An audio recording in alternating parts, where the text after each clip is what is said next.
POWERTONE and POWER TONE. This can be super confusing. Let's change that. POWERTONE, one word, is a snare drum that Rogers released in 1963 that evolved out of the holiday snare drum. I'll link a video at the end that explains that evolution.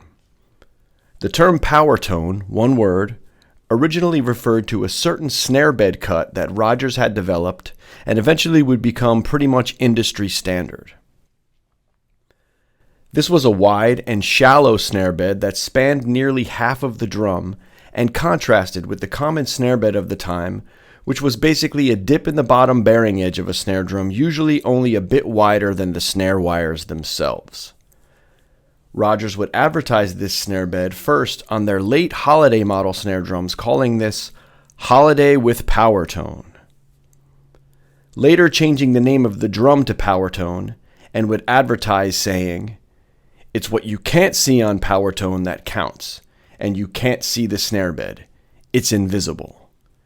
They clearly didn't count on drum geeks like us putting flashlights inside of the drums over 60 years later. Moving on. POWERTONE, two words, was simply the result of CBS changing the holiday model to POWERTONE in an attempt to streamline nomenclature around 1971.